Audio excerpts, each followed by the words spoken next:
Bueno, vamos a empezar a explicar el TP de investigación del segundo cuatrimestre de Level Design.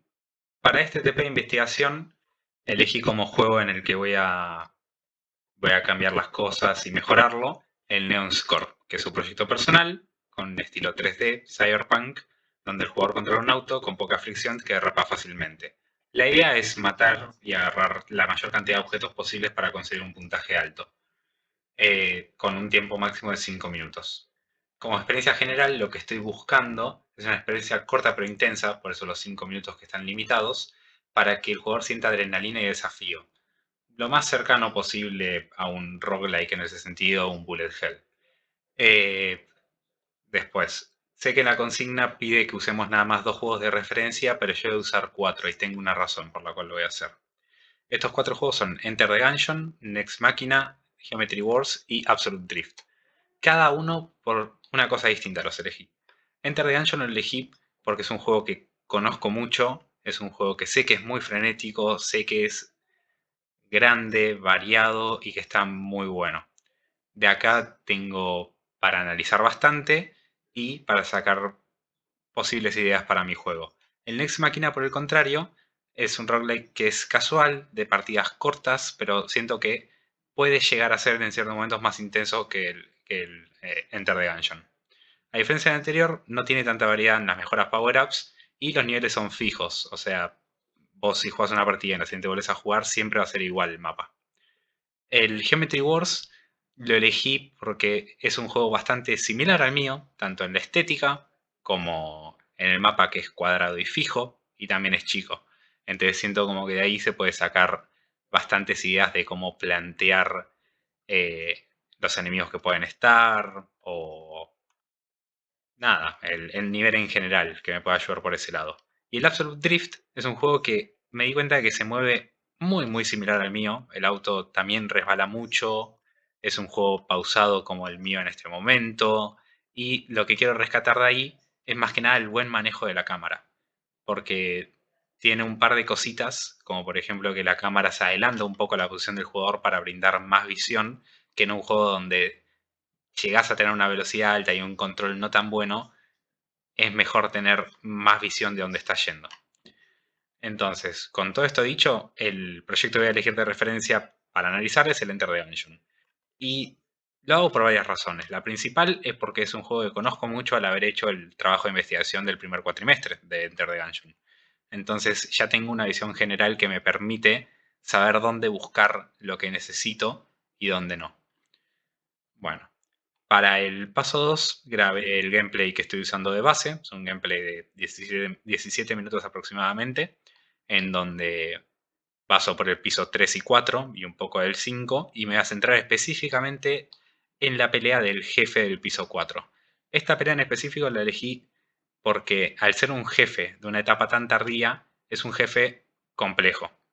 Por ahí no tan complejo en las mecánicas, pero sí complejo de jugar. Y lo que tiene es que te da mucha adrenalina jugar contra ese jefe. La verdad es una pelea muy frenética. Entonces, para arrancar el análisis, quiero decir que los principales conceptos que voy a estar analizando, aunque un par más también después se suman, porque me di cuenta que estaban buenos, son el ajuste de comportamiento, intervalos de frenetismo y descanso, restricción de la libertad del jugador y generar presión sobre el jugador.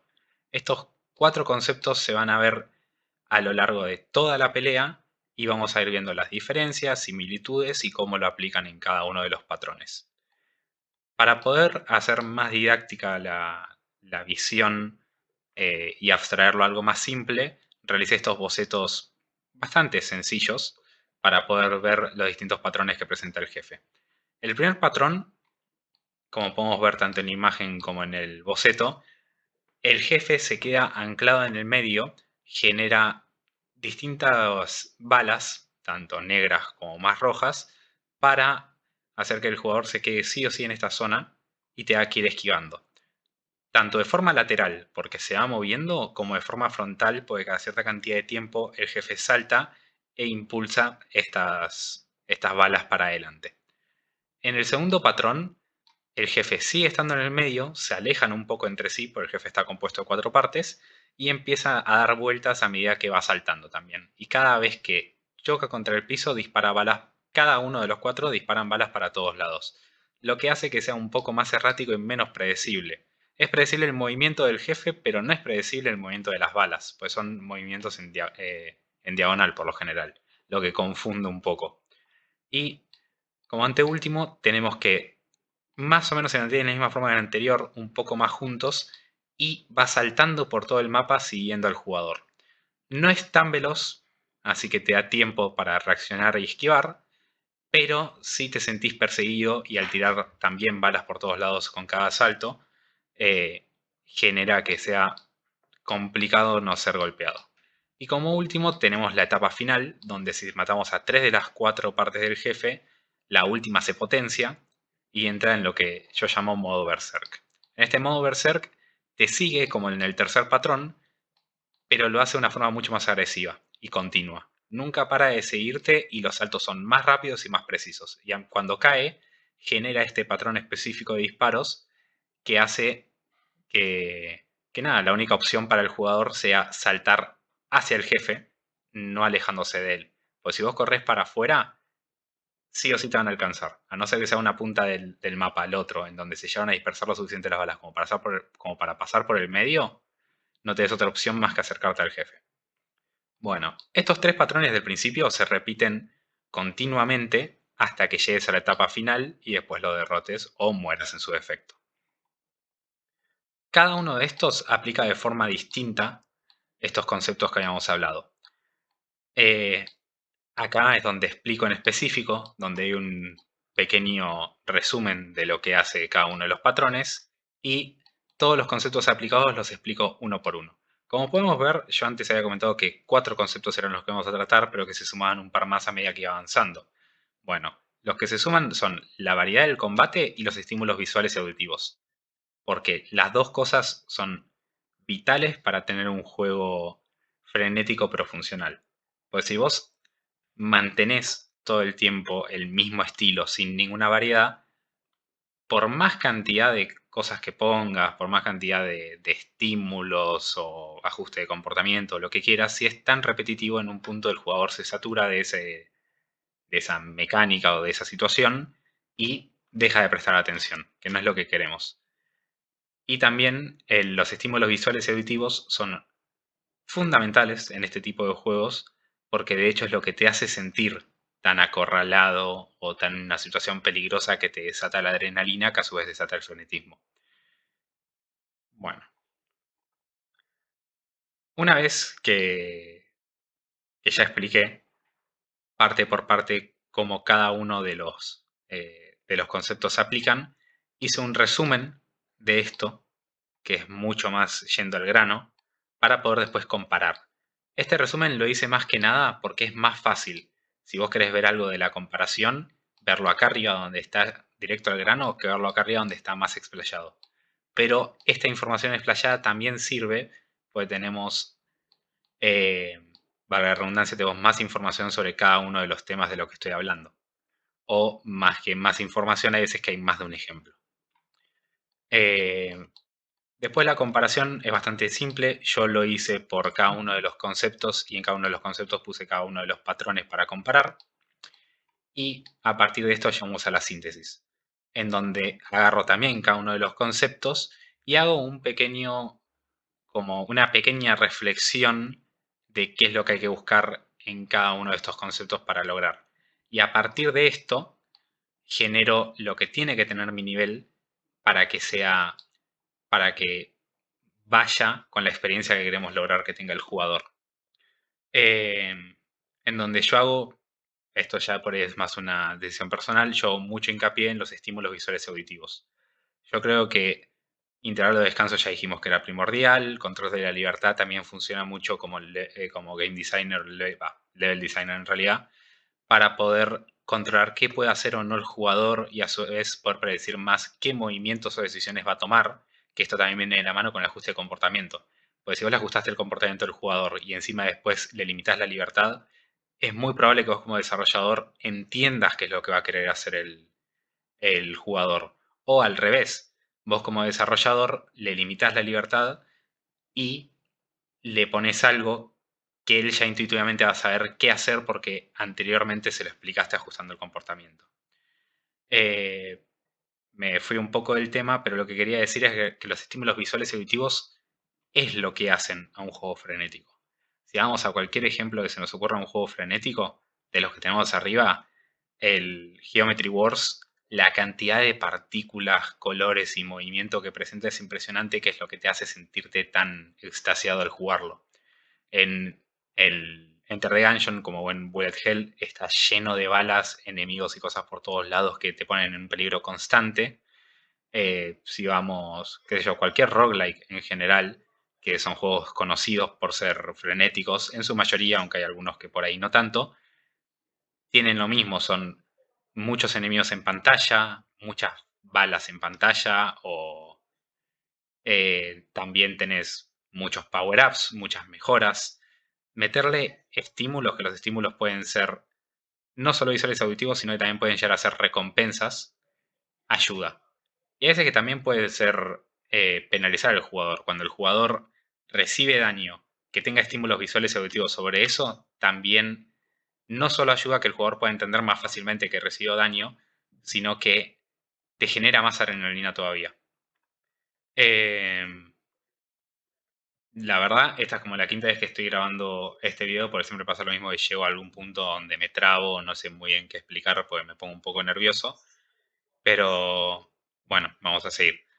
La variedad es importante, pero yo considero que por ahí no es tan importante para mi juego, por lo menos. Pues si yo busco una experiencia corta, que por ahí se jueguen 2, 3 veces para lograr un mayor puntaje, pero que quede ahí, la variedad no juega un rol tan fundamental. La variedad sirve más para un juego que es prolongado del tiempo, que vos quieras jugar bastante, para evitar que el jugador se sature de que sea siempre lo mismo, que las partidas sean iguales. En el Next Machina, por ejemplo, que no tenés variedad en la parte de los mapas, en la generación del mapa, tenés la variedad en la parte de los power-ups, nada más. Y esa pequeña variedad que podríamos llamar hace que sea rejugable. Porque lo que tiene el juego ese es que al ser el mapa igual, los enemigos iguales y todo eso, te permite aprenderte dónde van a estar como para poder predecir y no morir de forma tan fácil, ya que con un solo golpe, a no ser que te das un escudo, te matan. Te ayuda a que no se sienta tan repetitivo. Pues está bien que vos querés mejorar y querés poder pasar partes que antes no podías por motus propio y por sentir que sabes mejor las mecánicas. Que sea siempre exactamente igual puede generar un poco de saturación o aburrimiento en el jugador, que no es lo que se busca. Me olvidé de explicar la parte de la bibliografía. La bibliografía lo separé por colores para como armar secciones de qué quería buscar en cada parte de la bibliografía. La primera es la roja, que es la más grande, que es toda la información que conseguí para el primer trabajo de investigación, donde en su mayoría son gameplays o información que puede ser tanto de las armas, enemigos, como por ahí de la historia y el lore del juego, algunos tips que te pueden ayudar a progresar o aprender más sobre las mecánicas principales del juego, que uno puede pensar que en este trabajo de investigación no debería servir tanto, ya que la investigación es sobre el frenetismo en los juegos. Yo creo que sigue sirviendo toda esta información que sé, porque me permite conocer mejor el juego que estoy analizando y de esa forma saber dónde buscar cada cosa que necesito. Yo sé que quiero analizar la parte de grados de libertad. Bueno, sé qué jefe o qué enemigo o en qué parte en específico se remarca más eso. Quiero analizar la parte de variedad. Bueno, conozco la variedad del juego en sí. Entonces, todo esto me sirve para poder apuntar de forma más eficaz el análisis a donde yo quiero. Después tenemos la parte azul, que es todo del funcionamiento de la adrenalina de forma física y psicológica. No tiene mucho porque tampoco me quería meter en la parte tan técnica, no quería que vayamos ya a receptores, hormonas y cosas muy específicas, porque tampoco nos interesa tanto esa parte, nos interesa lo que causa en el ser humano. Lo que causa este frenetismo es la adrenalina, y la adrenalina se segrega en situaciones donde hay peligro o hay muchos estímulos, o las dos cosas al mismo tiempo. Y este peligro no tiene por qué ser un peligro de muerte, es lo que el humano considere como peligro. Por ejemplo, si estás en una situación donde estás a punto de conseguir una recompensa importante, el perder en ese punto, por más que no te saquen nada de lo que ya tenés, vos sentís que estás perdiendo esa recompensa que ya creías que era tuya. Entonces ahí también se activa la adrenalina, lo que te genera frenetismo. Después, en la parte de la verde, que la llamé frenetismo como tal, son 2 videos que te hablan un poco de todo lo que analicé, te hacen un resumen mezclando un poco con entretenimiento, donde te cuentan justamente un poco el ajuste de comportamiento, más que nada hacen bastante hincapié, sobre todo el segundo video, en los descansos para evitar fatigar al jugador.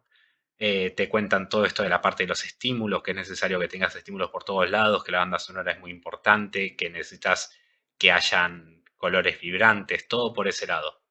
Y por último, pero no menos importante, tenemos esta parte de la llame extras, donde fui analizando distintos conceptos o efectos que hay sobre el humano que sirven bastante para juegos frenéticos en especial. Por ejemplo, está la parte de los números. Se descubrió en una investigación de una universidad que los números grandes por lo general tienden a impresionar más a los humanos.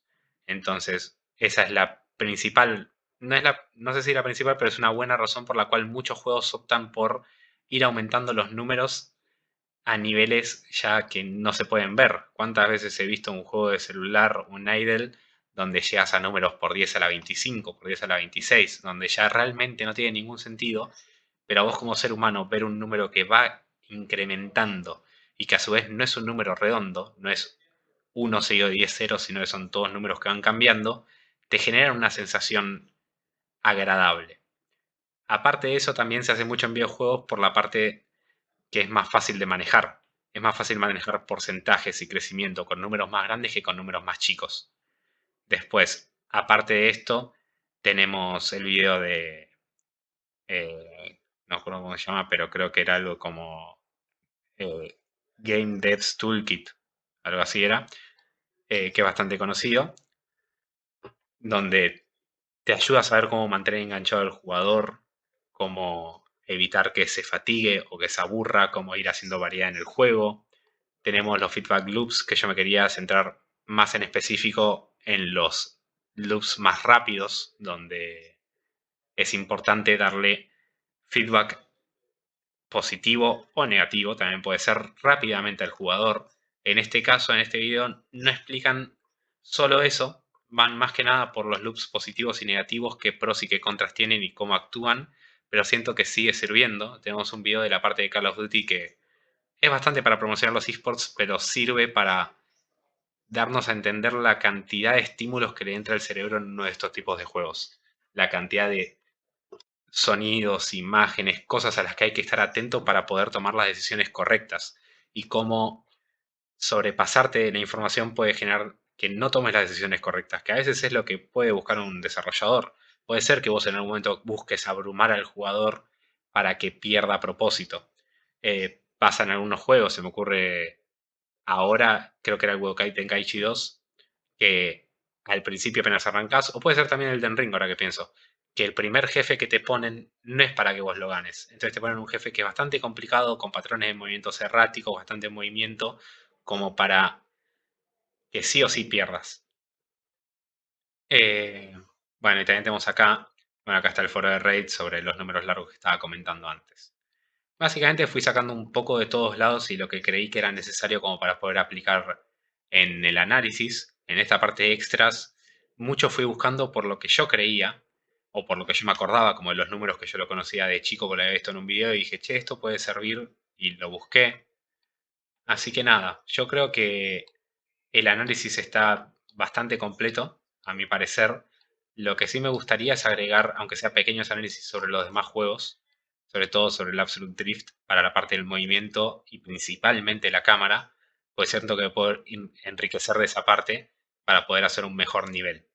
Si bien te comenté que estoy conforme con cómo está el trabajo hasta ahora, me gustaría que sea más, no solo metiendo esto que ya dije, sino por ahí haciendo algún cambio acá. Cualquier cambio que sientas que sea necesario, decímelo sin ningún problema.